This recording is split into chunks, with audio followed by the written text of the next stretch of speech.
आप ये वीडियो देखिए। कृपया आप गुरुकुल में रख लीजिए ना।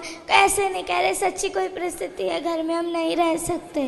का बेटा बता रहा था कि आप उसे पूजा पाठ भी नहीं करने देते हो। पूरी सारा दिन पूजा पाठ करता रहता है। सुबह मंदिर चला जाता है, वहाँ सारा दिन रहता है। शाम को चला जाता है, 4 घंटे बाहर रहता है। मैं कहा जितना उतना ही कर लो। ये सारा दिन करता रहता है, सारा दिन। भगवान को भी गालियाँ देते हैं ये। कौन? ये दोनों। कौन है ये दोनों? माता पिता। आपके माता पिता संतों को गालियाँ देते हैं? हाँ, भगवान को भी देते हैं। भगवान को भी क्यों गाली देते हो?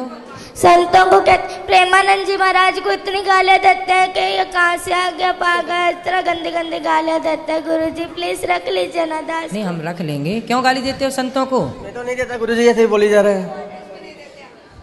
ये माँ तो मना कर रही है आपकी। पढ़ाई छोड़ देनी जो इसको बोलते हैं भाई है? ये पढ़ाई छोड़ दी है ना, जब इसको बोलते हैं हम भाई बेटा पढ़ाई क्यों छोड़ी तू। हाँ, तो पढ़ाई आपने क्यों छोड़ी अब ये बताओ। मैंने इसको ऐसे बोला था बेटा तू 10वीं कर ले, जब मर्जी तू चाहे वृंदावन में जाके तुम्हारा एडमिशन करवा लेना। ठीक है, बस ये बात कही थी इसको। ये ना 6वीं क्लास पूरी भी नहीं की है अभी भी, और इसने छोड़ दी पढ़ाई। बात कराओ। पूछो इसको। भक्ति करना बहुत अच्छी बात है, लेकिन अपना कर्म भी तो जरूरी है ना बेटा। पढ़ाई लिखाई भी जरूरी है। पहले पढ़ाई लिखाई कर लो और पढ़ते लिखते फिर भगवान का चिंतन भी बना रहे। गुरुजी आपने कल कथा में कहा था कि एक बार सबको दो 3 बार सबको मौका दो। हमने बहुत बार इनको मौका दिया, फिर आपने कहा था उसका परित्याग कर दो। इसलिए दास ने ये निश्चय लिया था कि दोनों बहुत ऐसे। माँ बाप को त्यागा नहीं जाता, माँ बाप को त्यागा नहीं जाता बेटा। ऐसे माँ बाप भी तो होने चाहिए ना जिनके ऐसा थोड़ा। तो ये माँ बाप अच्छे नहीं हैं? ये ना भक्त संतों दास को जो मर्जी कह दो, पर संतों को कुछ ना कहो। वाह, बच्चों को गुरुजी पढ़ने के घर लिए। में मांस मदिरा खाते, तकलीफ तो आपकी माँ भी मांस खाती है? तो सब खाते घर में सारे। पूरा पूरा पूरा घर बदबू से हो जाता है। पूरे घर में बदबू लाते हैं। कहीं कहीं उसका सिर पकाते हैं, कभी उसके हाथ पकाते हैं। बहुत कष्ट होता है दास को। देखो बच्चा रो रहा है और तो मुर्गी खा रही हो मैया। प्लीज गुरुजी रख लीजिए ना दास। रख लेंगे बेटा। अभी रख लीजिए ना। ठीक है, अभी रख लेते हैं। ठीक है, ठीक है, अभी रख लेते हैं। तो मैया मांस क्यों खाती हो इतना ज्यादा कि बच्चे देखिए बच्चों के देखो इतने। आप लोग ना जो हत्या करते हैं, बच्चे कोमल होते हैं, बच्चे किसी का दर्द समझते हैं। आप लोग बताइए, बड़े होके किसी का दर्द नहीं समझ रहे हैं। माइक दीजिए पीछे। मांस खाने वाली मैया से बात कराओ। मैया खड़ी हो जाओ। हाँ जी। क्यों इतना मांस खाती हो कि बच्चे देखिए कितना उनको मन में कितना बैठा हुआ है डर। गुरु जी क्या करें, घर में जो खाते हैं सभी खाते अरे तो हैं। सास ससुर भी खाते हैं। अब जो है घर में स्थिति है वही चलेगी। तो सब मूर्ख हैं तो तुम भी मूर्ख रहोगे। गुरुजी ये कहते हैं कि ना नरक भोगना तो भोग लूंगी, पर मैं मांस खा के रहूंगी।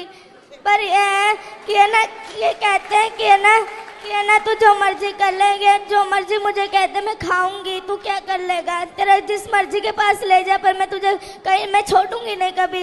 इसलिए गुरुजी, इसलिए दास ये पूरा रात को दारुआं पी के आते हैं। बहुत पूरा कमरा बाजता है।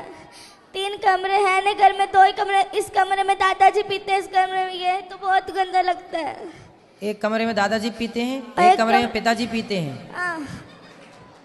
अब कैसे कोई भगवान का नाम जप ले। तकलीफ तो हम अपना। आप लोग यदि ठीक हो जाओ तो दादा दादी की तो छोड़ दो, हम अपना अपमान सह लेंगे, पर हमारे बच्चे देखिए माँ बाप बच्चों की खुशी के लिए क्या नहीं करते। और आपका बच्चा कितना अच्छा है कि आप लोगों को शराब मांस से दूर रखने की कोशिश कर रहा है। देखिए बच्चा अपने माँ बाप से स्ट्रगल कर लड़ रहा है कि छोड़ दो हर बुरी चीज को।